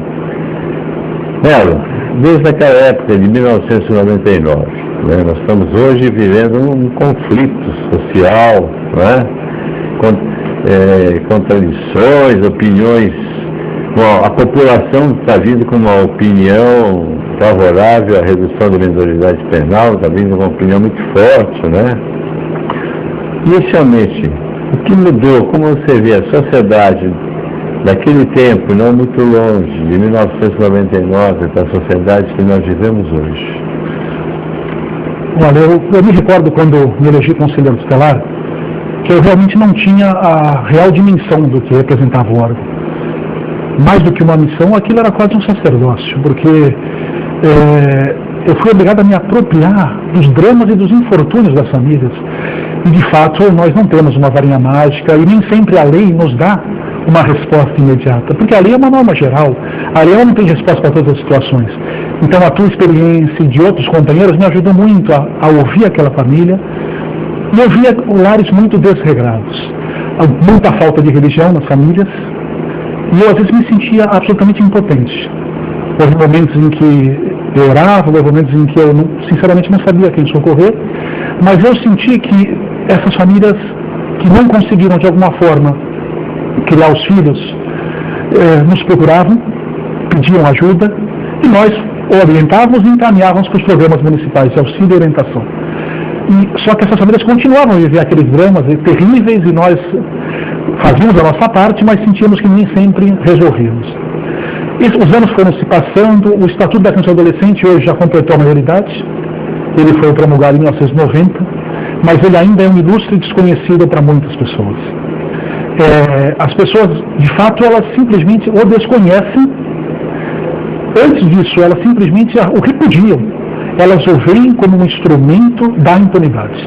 E nós temos que romper com esse paradigma desvirtuado. O Estatuto ele não é um instrumento da impunidade. Ele não é cumprido, porque se ele fosse cumprido desde seu início, essas crianças e adolescentes não estariam infracionando. Então, antes da discussão sobre a maioridade penal, nós temos que pensar em cumprir o Estatuto. Agora, eu já quero primeiramente desmistificar algo muito importante, que as pessoas são iludidas pelos políticos, enfim, ou por outras pessoas com relação à maioridade penal. Eu me filio a uma corrente de que a maioridade penal é insuscetível de alteração. É uma cláusula pétrea. Por quê? Porque as cláusulas pétreas são aquelas garantias e liberdades individuais que são insuscetíveis de alteração porque elas integram as liberdades, os direitos fundamentais do cidadão. Então elas não podem ser alteradas pelo Congresso Nacional. Somente uma nova Constituinte, uma nova Assembleia Nacional Constituinte é que poderá soberanamente dispor sobre isso. O que é possível, Walter, é a gente alterar o tempo da medida socioeducativa, para que essa sensação de impunidade ela não mais exista. Então, em vez do adolescente que cometeu um gravíssimo ato infracional fique 3 anos internado, eu já tirei que ele passe a ficar até 8 anos. Ou seja, a sociedade já vai ter uma resposta. E talvez isso tenda a minorar essa sensação de repúdio que a sociedade tem em relação ao Estatuto. Essa questão da medida socioeducativa, você pode explicar para os nossos telespectadores o que é uma medida socioeducativa? Bom, quando uma criança comete ato infracional, ela não se sujeita a medida socioeducativa, ela se sujeita a medidas de proteção. E a criança até que idade? Até 12 anos incompletos. Quando completou 12 anos e cometeu um ato infracional, o que é um ato infracional? É uma conduta prevista em lei como crime ou contravenção. Essa criança, ao cometer esse ato, esse adolescente, ele se sujeita ao que a lei diz de medida socioeducativa. Essa medida é uma compensação uma reparação pelo ato que ela cometeu. Então, na verdade, esse adolescente, ele se sujeita à advertência, à obrigação de reparar o dano, à liberdade assistida, à semi-liberdade e à internação. E também a prestação de serviços à comunidade. Essas são as medidas passíveis de ser aplicadas aos adolescentes infratores. A internação é a medida extrema, é a medida mais grave, em que ele é privado de sua liberdade. Somente se ele praticar um crime mediante violência ou grave ameaça, roubo, latrocínio, homicídio, é que ele se sujeita a ser internado na Fundação Casa. Eu tenho uma pergunta aqui. Quais projetos existem no Congresso sobre esse caso? Parece que tem 8 ou 20 projetos, não sei, na Câmara. Seguramente tem mais de 10. Mais de 10. Eu creio que sim. Eu parei de contá-los porque são muitos. E a proposta de redução, como eu disse, na minha opinião, se revela inexequível, não é praticável, não é factível. A despeito de eu entender que há entendimento também em contrário que eu respeito, dizendo que é possível reduzir. Agora, as propostas de readequação do Estatuto são enormes, são muito grandes. A mais recente, me parece que foi encaminhada pelo governador de São Paulo, em que ele sugere a mudança da internação para até 8 anos, para aqueles casos mais graves, e principalmente os casos de reincidência. O adolescente cometeu o primeiro ato infracional, ele recebeu a medida de advertência. Cometeu o segundo ato, ele foi prestar serviço à comunidade. O terceiro, a gente já é um ato mais grave ainda, ele acaba ou sendo liberdade ou até sendo internado. Esses atos em que se revelam tão graves, em que a sociedade precisa de uma resposta, em que é necessário que o Estado dê essa resposta. Então, por isso que esses projetos estão surgindo, para que o adolescente ele chegue internado na Fundação Casa mais tempo. Submetê-lo ao sistema prisional comum não resolverá o problema. Eu respeito a opinião daqueles que querem reduzir a maioridade penal para 16 anos, mas o nosso sistema prisional não está preparado para absorver essa demanda. Nós não cuidamos dos adultos, não tem vagas para eles. Imagina esses adolescentes no sistema prisional comum. Então, talvez para que a sociedade não se sinta de mãos atadas, é que hoje se cogita que se aumente o prazo da internação. E isso eu não sou contra. Eu acho que as pessoas querem, a sociedade quer, e eu acho que é possível sim. E a Fundação Casa resolve? Olha, não há muitas pessoas, eu trago aqui a opinião de pessoas com quem a gente conversa, e que dizem o seguinte: a Fundação Casa é igual a um presídio, porque lá acontece tudo também. Então, tanto faz ser aqui como lá. Só que a Fundação Casa, eles têm, máximo 3 anos. Eu posso fazer a Fundação Casa nesse processo de reabilitação de um adolescente? Eu não tenho dúvidas de que essa fundação surgiu, na verdade ela submeteu a muitas alterações nos últimos anos. Desde toda a reformulação do seu plano pedagógico, do seu plano de atendimento. A Fundação Casa, ela tem mudado e tem se adequado. Esses profissionais estão sendo preparados, mas o que eu sinto é que esses profissionais estão muito estressados, muitos afastados para tratamento e sem condições de trabalhar. Então, eles acabam sofrendo das mais graves, enfim, dos mais graves quadros de saúde, e aí eu não sei até que ponto eles conseguem lidar com esse adolescente infrator. Então, o que surge o maior problema? É o seguinte: são as rebeliões, são o dia a dia desses profissionais, e esses profissionais eles têm um código de conduta muito austero, muito firme, muito sério, e eles relatam perseguições, mas na realidade me parece que o governo do Estado ele quer moralizar, mas ele também precisa criar condições para esses profissionais. Um amigo meu estava comentando que na Fundação Casa, na opinião dele, acho que tem adolescente que é mais perigoso que muito bandido que está no presídio. É verdade. Tem adolescentes, inclusive, que quando eles completam 21 anos, em que a liberação é compulsória, ele praticou um ato infracional, ele foi condenado pela medida socioeducativa de internação, prazo máximo 3 anos. Ele tem que ser liberado compulsoriamente aos 21. Só que seu quadro, a avaliação psicológica e psiquiátrica desse jovem revela um quadro tão preocupante em que ele não pode ser colocado na rua. Então, como o caso do Champinha, né? ele continua cumprindo medida socioeducativa. Eu só não sei se ele está na medida de segurança, mas ele não foi liberado, porque ele foi considerado um risco manifesto à sociedade. Então, nesses casos, o Estado já criou um meio de não liberá-lo, mas é necessário que haja uma avaliação psicossocial, uma avaliação psiquiátrica que ateste, ele não pode retornar à sociedade. A gente é um clamor na sociedade, a gente já tem muita coisa para falar sobre isso, né? Já foi o primeiro bloco, já se passou, e eu peço licença para que nós façamos um break. Estrela Guia na TV volta já já.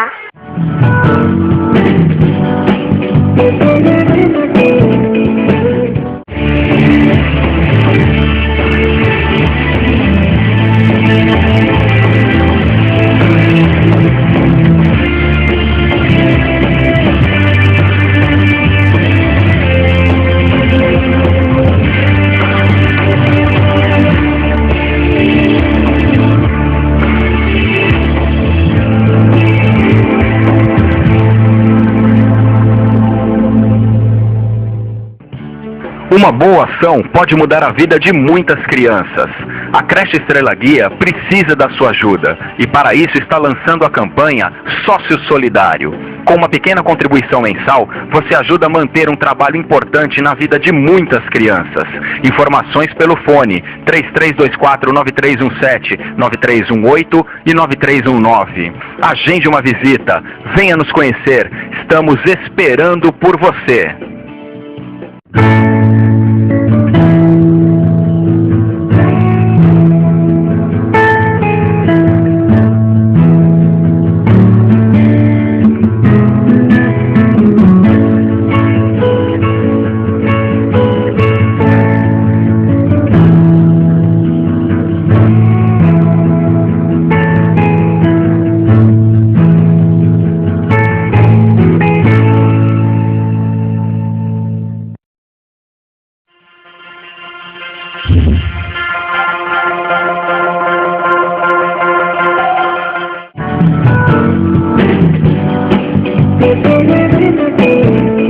Você está assistindo ao programa Estrela Guia na TV.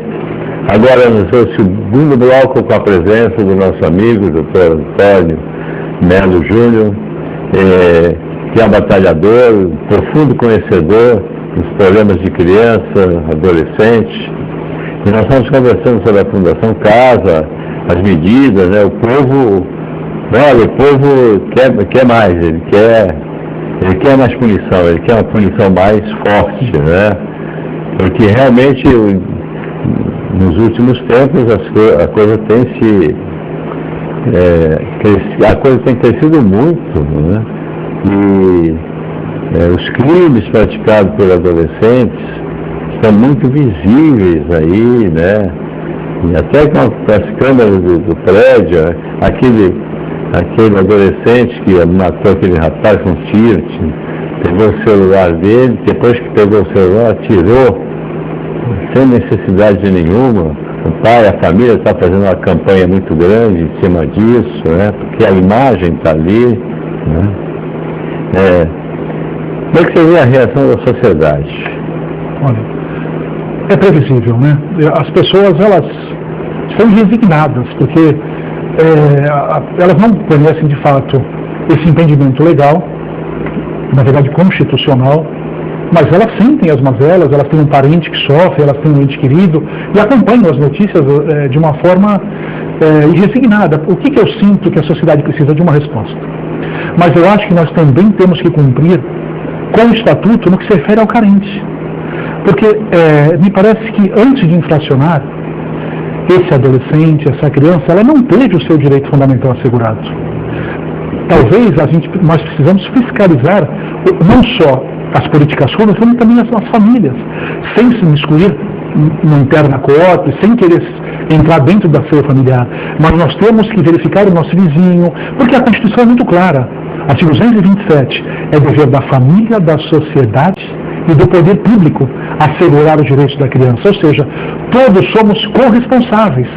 E se a Constituição nos determinou essa corresponsabilidade, nós temos que cuidar do vizinho, do filho do vizinho, do próximo, denunciando anonimamente uma criança que sofre maus tratos, porque essa criança ela vai para um abrigo, provavelmente ela vai aprender ou vai ser cooptada pelo tráfico. Então, até que ponto, se nós formos buscar, nós não acharemos a efetiva violação aos direitos dessa criança, e que nós, a sociedade, a comunidade, o Estado, só voltará os seus olhos para ela quando infracionar. Então, nós temos que primeiro cumprir o Estatuto, para depois exigir realmente mudanças mais efetivas. E a gente, dentro do que você falou, a gente voltando atrás do nosso tempo ainda de conselheiro, né? Essas crianças, por exemplo, que ficam no sinaleiro, malabares, né?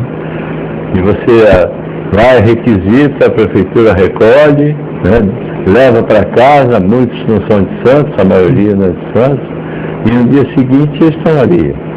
Você sabe, Walter, que esse para mim é um dilema muito existencial. Eu não sei porque eu vejo os malabares na rua e às vezes eu penso, dou ou não dou uma moedinha?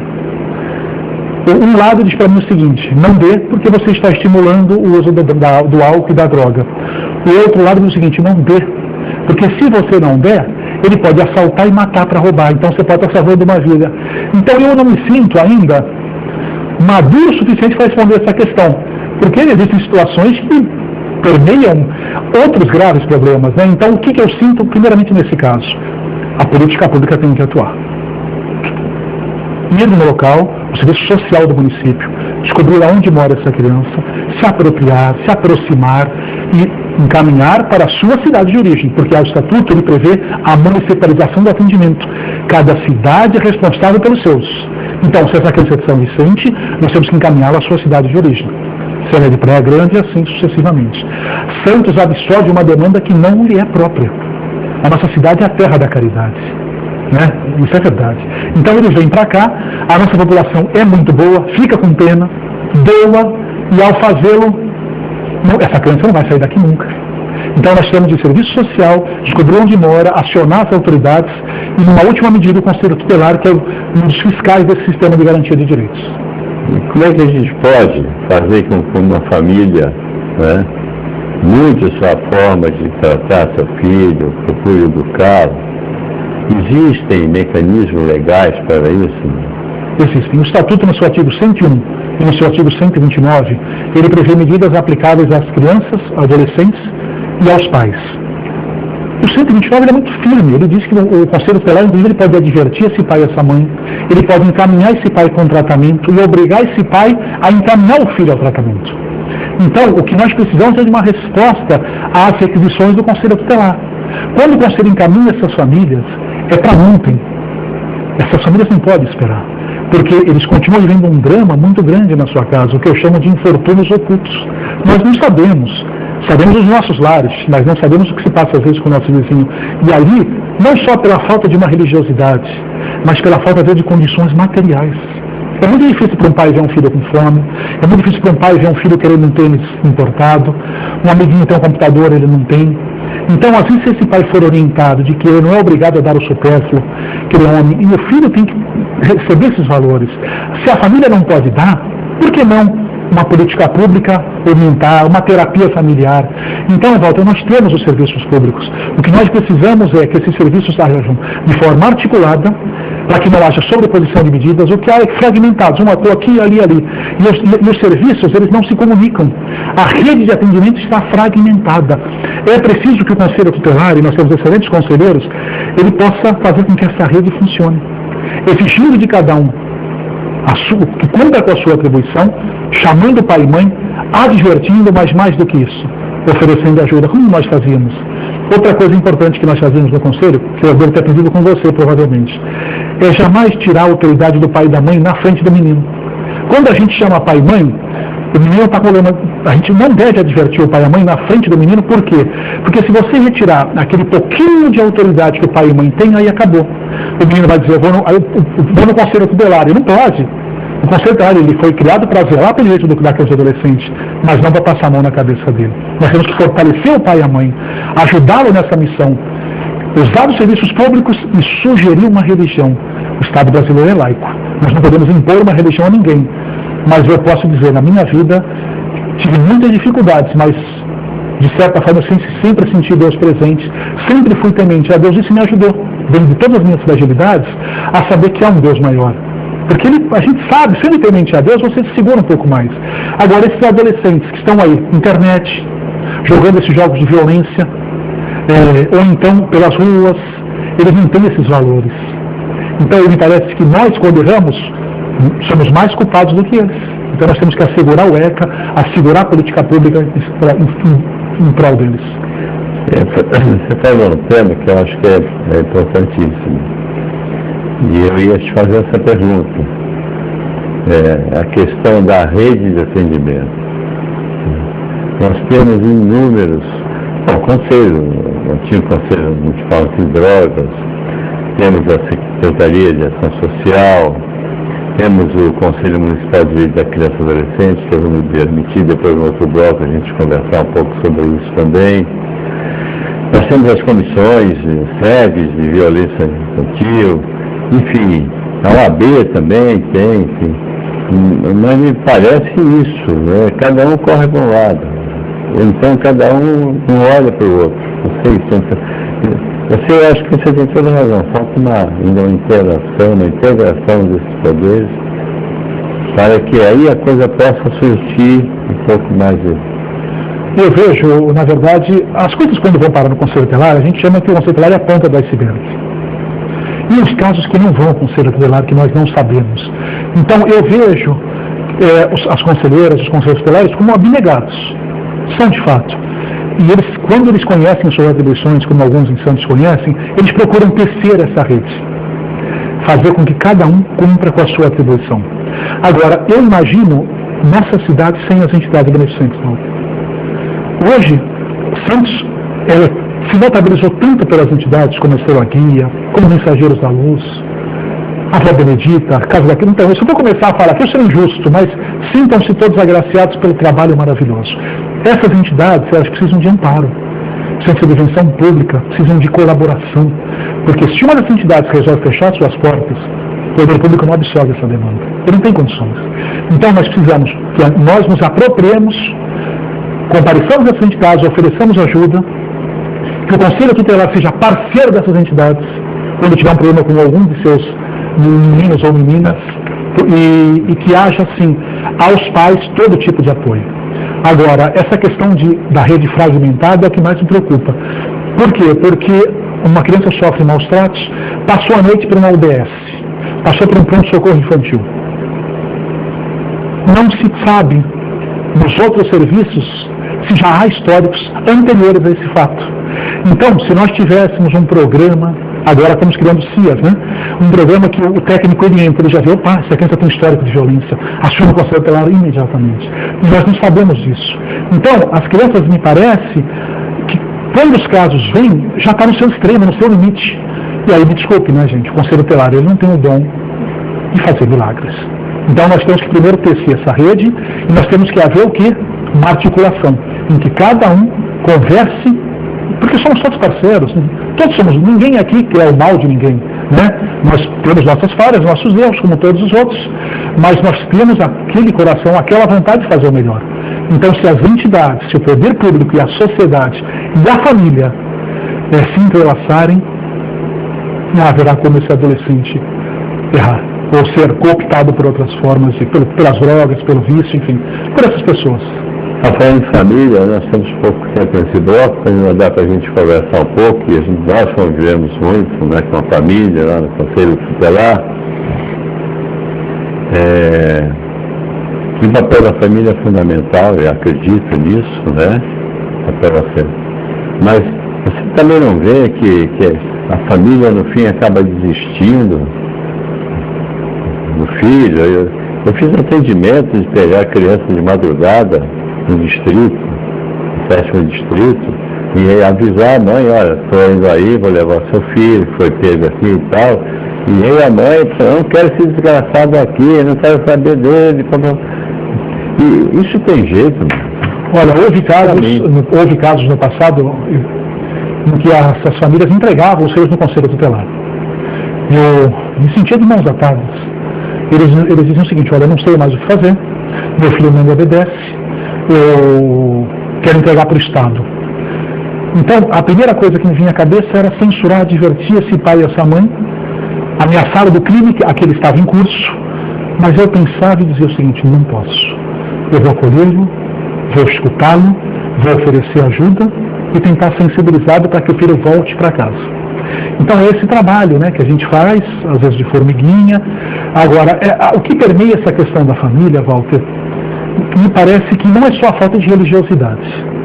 Me parece que a nossa sociedade atual de consumo, a nossa sociedade atual, ela se vincula muito o sucesso aos bens materiais, quando os verdadeiros tesouros não estão nesse plano, não estão na matéria, né? Então, a gente quer vencer, a gente quer prosperar materialmente, mas se esquece de que, às vezes, uma renúncia no lar, saber que aquele filho que te dá trabalho é uma missão, é muito mais importante. Encarar essa prova, eu sei que é difícil, eu sei que é muito complicado, pai, mãe, mas todos nós temos problemas. Eu, como fui um adolescente, também dei trabalho para meu pai e para minha mãe, não usava droga, não bebia, mas a minha mãe teve que ter muita religiosidade, muita paciência, muita atenção. E sou hoje grato e amicíssimo, né? Tenho verdadeira adoração por meus pais, por meus avós, enfim, pela minha irmã. Então eu tive isso. Quando eventualmente eu tive um comportamento um pouco antissocial, inadequado, eu tive esse amparo. E esse adolescente que não tem? Será que se eu não tivesse tido esse amparo, não tivesse tido essa religião, minha mãe me levar às vezes numa igreja, às vezes num centro, em algum lugar, eu também não poderia ter feito coisas piores? Então, nós precisamos apoiar esse pai e essa mãe, fazendo entender que criar um filho hoje em dia é uma missão e oferecer ajuda. Agora, isso transcende realmente muitas coisas. O Walter, como uma pessoa espiritualista, sabe disso, né? Foi quase o tempo de um bloco. Opa.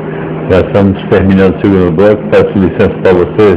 Vamos voltar agora também falando dos Conselhos de Direito da Criança e Adolescente, mas também focando um pouco mais nessa redução da maioridade penal, enfim. Eu peço licença a você, vamos para um intervalo.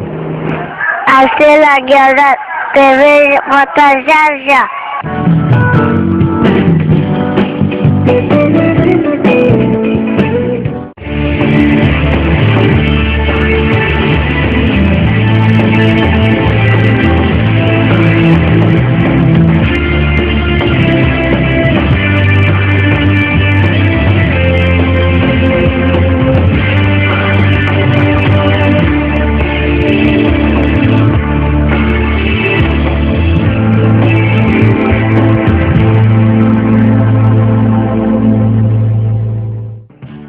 Uma boa ação pode mudar a vida de muitas crianças. A creche Estrela Guia precisa da sua ajuda e para isso está lançando a campanha Sócio Solidário. Com uma pequena contribuição mensal, você ajuda a manter um trabalho importante na vida de muitas crianças. Informações pelo fone 3324-9317, 9318 e 9319. Agende uma visita, venha nos conhecer, estamos esperando por você. Antes de contratar a filmagem de sua festa ou empresa, consulte a Godoy Multimídia. Produção em vídeo com preço acessível. Faça sua empresa aparecer com os nossos institucionais. Eternize suas festas em vídeos inesquecíveis. Peça um orçamento.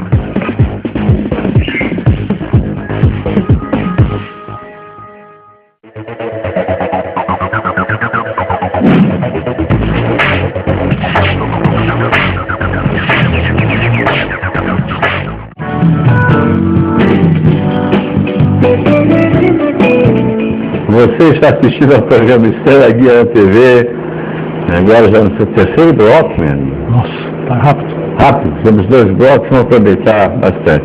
Vamos voltar para o foco principal, depois a gente vai falar do papel dos conselhos municipais, em cima disso.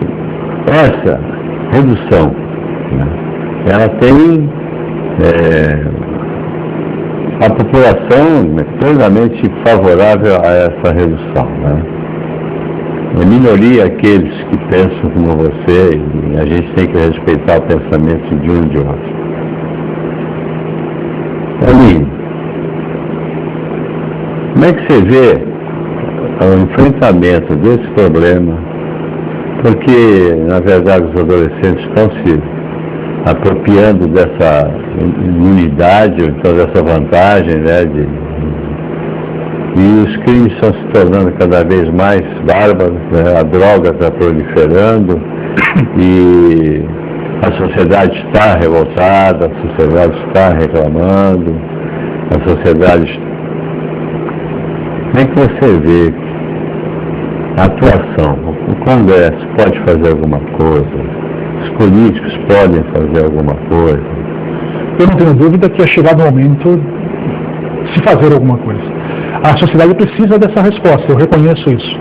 Também eu reconheço que a maioria, me parece esmagadora, deseja a redução da maioridade penal. Então, o Congresso, se entender que não cabe, como eu, reduzir-a simplesmente por ser uma cláusula pétrea, como eu disse, insuscetível de alteração, pelo poder constituinte derivado somente por uma nova Assembleia Constituinte é possível. O Congresso ele pode dar a resposta que é aumentando as medidas, o período da internação, ou então criando outras medidas socioeducativas, aumentando a pena, enfim, ele pode fazer e irá fazer. Me parece que isso não tem mais como protelar. A sociedade precisa dessa resposta. Mas eu sempre, e volto naquela tecla, vamos também, concomitantemente, cumprir o Estatuto. Eu gosto de dizer essa frase, Walter. O Estatuto da Criança e do Adolescente não é uma lei para a Suíça. Porque na Suíça não é necessário uma lei que assegure a essa criança e a esse adolescente o direito à vida, à saúde, à educação, ao lazer, à convivência familiar. Lá eles já dão por uma liberalidade. E no Brasil, em que há expressa previsão constitucional e legal, a gente não tem esses direitos assegurados. Então vamos primeiro também cumprir o Estatuto efetivamente, mas vamos mudá-lo e readequando a fim de que a sociedade tenha a resposta de que necessita. Mas o governo tem condições de propiciar a sociedade, tá, para que ela cumpra o seu papel, que a família se estruture, que venha uma família estruturada. Me parece que a base de toda essa violência, ela já começa na infância, nós tivemos muitos casos desses. O Estado tem? Olha, Walter, eu dou palestra em algumas escolas, eu vejo os professores muito indignados, porque eles dizem o seguinte, e com razão, no meu tempo, se eu fizesse algo na sala de aula, meu pai me advertia, ou seja, eu era divertido na escola e era divertido em casa. Hoje, o pai vai tirar satisfação com o professor, ou seja, o adolescente ele fica sem esse limite. O pai, ao invés de buscar o que aconteceu e reprimir o seu filho moderadamente sempre, pelo diálogo, pela aquela demonstração verbal, ele vai brigar com a escola. Então, o professor ele sente o seguinte, a escola, que é um complemento à educação, absorve uma demanda de criar o filho dos outros. E, por sua vez, o pai ele diz o seguinte, mas o Estado não me dá condições de sobreviver, eu preciso trabalhar, eu não tenho como criar o meu filho, eu preciso sustentá-lo. Então, Walter, é uma situação extremamente difícil. Nós temos as creches, que absorvem a demanda dessa mãe que precisa trabalhar. Agora, muitas dessas mães sentem-se muito culpadas, porque não podem estar com o filho.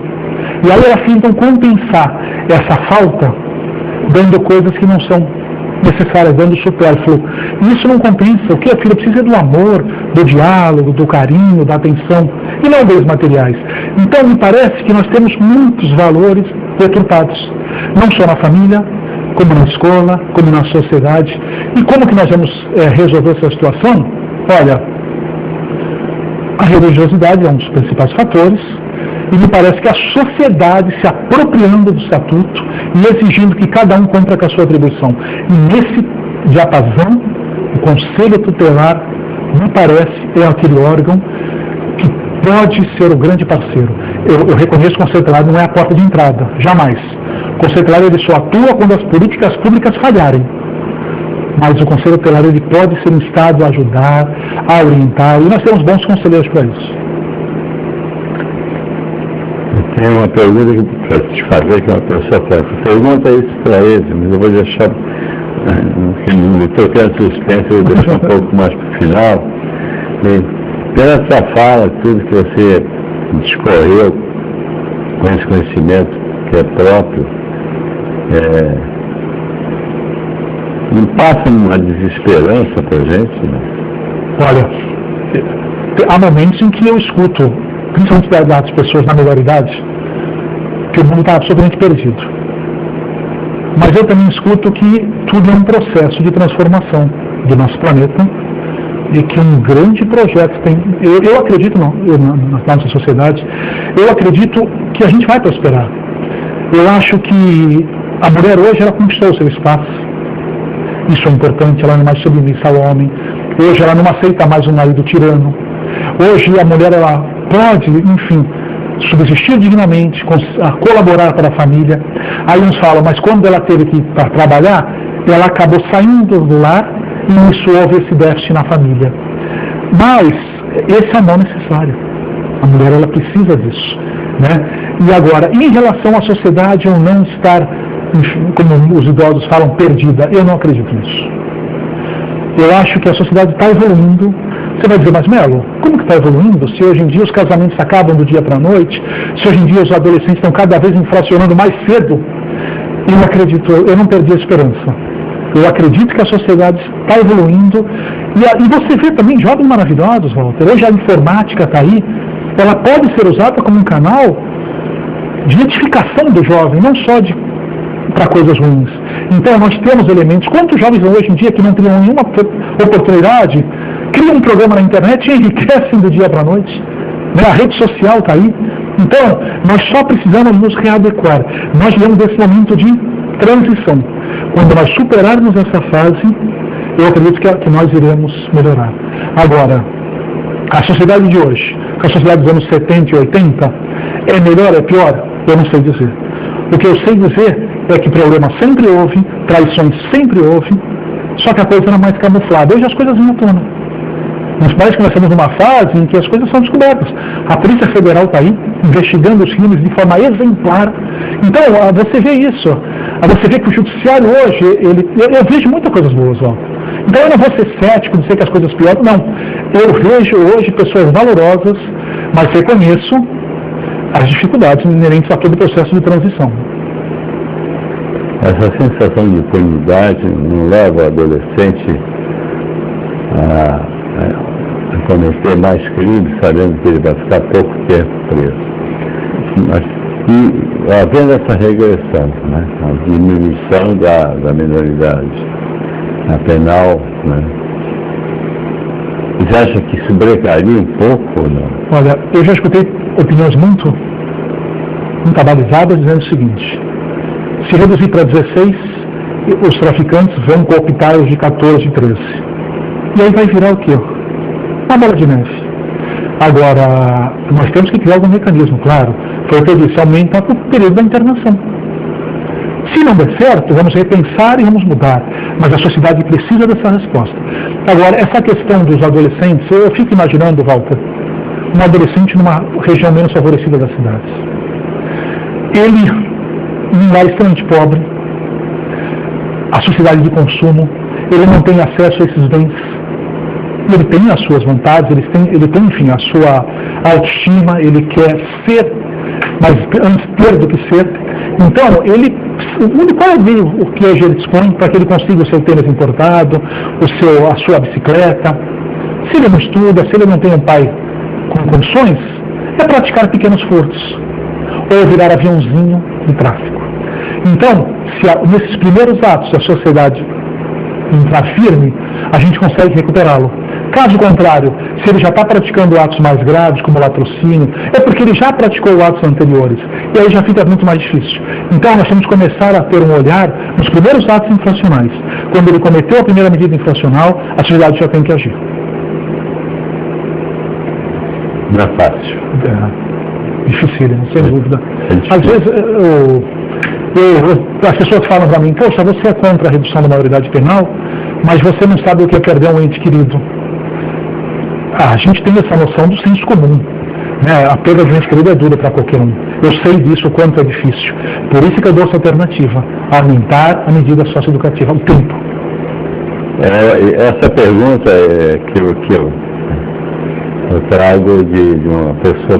Pergunta isso para ele. Se tivesse um bandido tendo a filha dele e matado a filha de uma forma cruel pelo celular, uma coisa assim, será que ele continuaria pensando assim?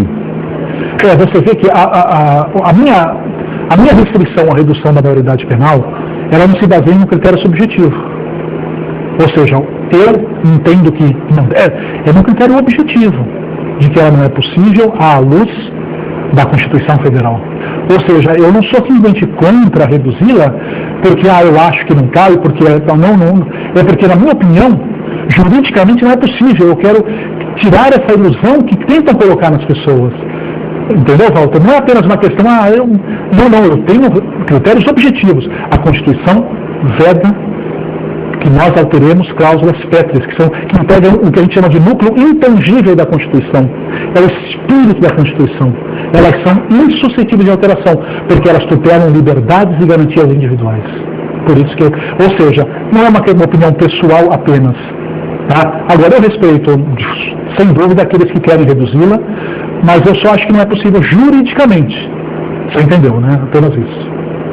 Bom, mas nós ainda temos mais um tempinho. Vou pedir licença para você para encerrar esse bloco. No próximo bloco, a gente é o quarto e último. A gente vai falar um pouquinho sobre também os conselhos de direitos da criança e adolescente e mais algumas coisinhas que estão passando aí. O programa Estrela Guia na TV volta já.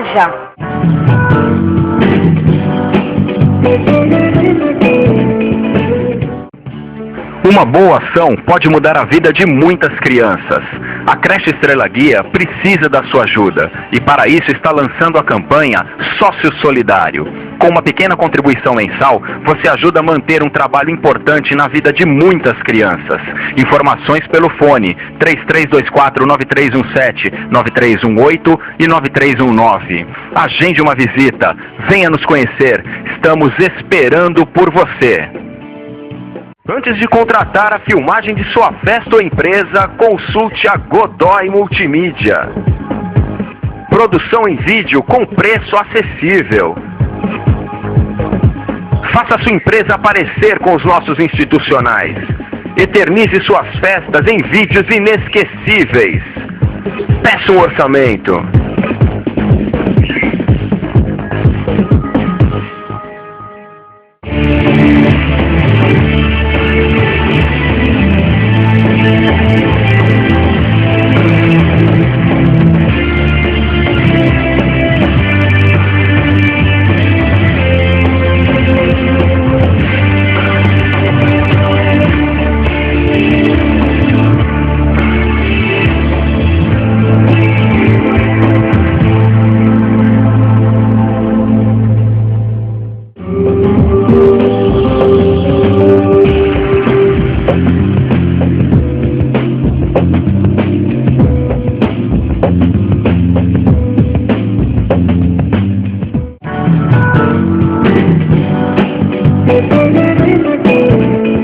Você está assistindo ao programa Estrela Guia na TV, agora no seu quarto e último bloco, hoje com a presença do nosso amigo, advogado, o Dr. Antônio Melo Júnior, uma pessoa que tem uma vida toda devotada à causa da criança, adolescente, desde que foi conselheiro tutelar, mas eu te pedi licença um pouquinho, eu tenho que vender um peixe, Claro. ou melhor, uma carne. Hoje não é peixe, hoje é carne. No dia 9 de junho, a Estrela Guia vai promover um churrasco com música ao vivo, que você está vendo aí, no Sindicato Despachante Aduaneiro de Santos. Tá? Já estivemos lá uma vez, fizemos uma churrascada com muito sucesso, a música é muito boa, a carne é melhor, o atendimento melhor ainda. O preço, então, nem se fala, R$30 apenas, aceitamos cartões de crédito, ainda temos convites.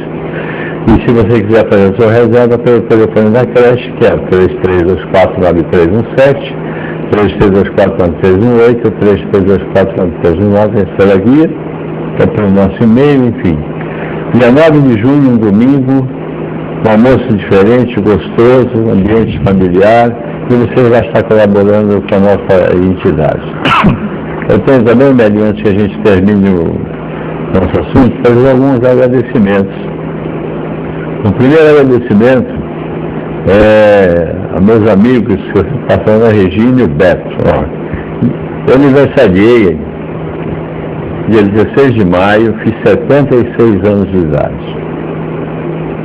Estou acostumado a conhecer pessoas, estou acostumado a conhecer temperamentos de pessoas, estou acostumado a lidar com pessoas, lido com grupos, lido com pessoas, tenho toda essa experiência de vida, aprendi, mas essas pessoas que nos procuram, que nos dão apoio, que gostam do programa, se manifestam aprovando a qualidade dos nossos programas. Eu queria agradecer a minha amiga Niclé, que mandou um bilhete muito bonito, inclusive elogiando muito a Simone Anselmo, pelo programa da Simone Anselmo. A Niclé, mais uma vez, muito obrigado pela sua audiência, muito obrigado pela sua participação. Você merecia o Dia das Mães.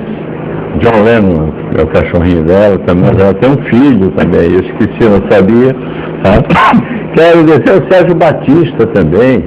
Sérgio Batista ele é baterista do conjunto Etc. e Tal, que já fez um programa muito bom conosco aqui. E deve estar tocando nesse churrasco do dia 9 de junho. Sérgio, você que nos vê sempre, um abraço amigo, obrigado. E no Dia das Mães eu liguei para a dona Edith Pires Gonçalves Dias. Fizemos 2 programas com a minha querida amiga Edith. Ela também não perde um programa nosso. Está aí a foto dela, uma pessoa maravilhosa, tem a história de Santos, uma memória fabulosa, livros escritos, ela lutou pela Pinacoteca. E amiga Edith, eu sei que você está nos vendo, nos assistindo. Estou lhe devendo uma visita, sim, mas eu faço questão, sabe, para Estela Gil, nós vamos aí sentar, tomar um café amigo, pôr uma conversa em dia e aprender, como sempre aprendemos com a senhora. Muito obrigado por ser nossa amiga, muito obrigado por ser nossa telespectadora, a senhora nos honra com isso. E todas aquelas outras pessoas que nos assistem também, e que tecem comentários, nos encontram. Nosso muito obrigado pela audiência, obrigado a tantas pessoas que nos dão força, que acreditam no nosso programa, pessoas que vêm, que o programa Estela Guia procura, na verdade, interagir em todos os assuntos da sociedade. Nós, quando tratamos de política, a gente trata de um modo positivo, quando tratamos de medicina também. Enfim, a gente procura propiciar entretenimento, música, que é uma coisa que a gente precisa muito de hoje, muita paz, muita música. A vida é isso, a vida é feita de momentos mesmo. De alegria, momentos de equilíbrio. Felicidade é um estado de espírito. Eu custei muito para aprender isso. Isso que eu quero passar a você, meu telespectador, minha telespectadora amiga, é isso. Seja feliz. Viva bem com você mesmo. Viva bem como você tem. Meninho colocou uma questão de diferença de sociedade, rico e pobre, né? O pobre também é feliz. É muito rico que é infeliz. Não é mesmo? A felicidade está dentro de nós, dentro da religião, dentro dessa forma como que você encara a vida, como você vê, eu te conheço também. Quero mandar um abraço muito grande para o teu pai, sabe?